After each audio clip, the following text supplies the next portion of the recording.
Indian team captain Virat Kohli, నటి అనుష్క శర్మ త్వరలో పేరెంట్స్గా promote అవబోతున్న సంగతి తెలిసిందే. బేబీ బంప్తో ఉన్న ఒక క్యూట్ ఫోటోని పోస్ట్ చేసి తమ ప్రెగ్నెన్సీ న్యూస్ని అనౌన్స్ చేశారు ఈ కపుల్. అయితే న్యూస్ అనౌన్స్ చేసిన తర్వాత అప్పుడప్పుడు అనుష్క తన బేబీ బంప్తో ఉన్న కొన్ని పిక్స్ని సోషల్ మీడియాలో అప్లోడ్ చేస్తోంది. ఒకవైపు అమ్మ అవుతున్న ఫీల్ని ఎంజాయ్ చేస్తూ కూడా మరొక వైపు తన వర్క్ లైఫ్ని కూడా బ్యాలెన్స్ చేస్తోంది ఈమె. అయితే రీసెంట్గా అనుష్క షేర్ చేసిన ఒక ఫోటో అందరినీ ఆశ్చర్యపరుస్తోంది.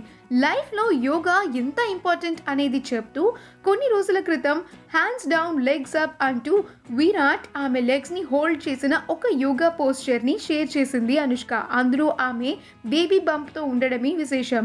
ప్రెగ్నెన్సీ టైంలో ఇలా చేయడం చాలా కష్టం, కానీ యోగా అనేది మన లైఫ్లో చాలా ఇంపార్టెంట్ అంటూ మెన్షన్ చేసింది. అనుష్క షేర్ చేసిన ఆ ఫొటోస్ ఇప్పుడు సోషల్ మీడియాలో వైరల్ అవుతూ అందరినీ ఆకట్టుకుంటూ ఆశ్చర్యపరుస్తున్నాయి. ఈ వీడియో కనుక మీకు నచ్చినట్లయితే మీ అభిప్రాయాన్ని కామెంట్స్ ద్వారా మాకు తెలియజేయండి. మా ఛానల్ని సబ్స్క్రైబ్ చేయడం మర్చిపోకండి.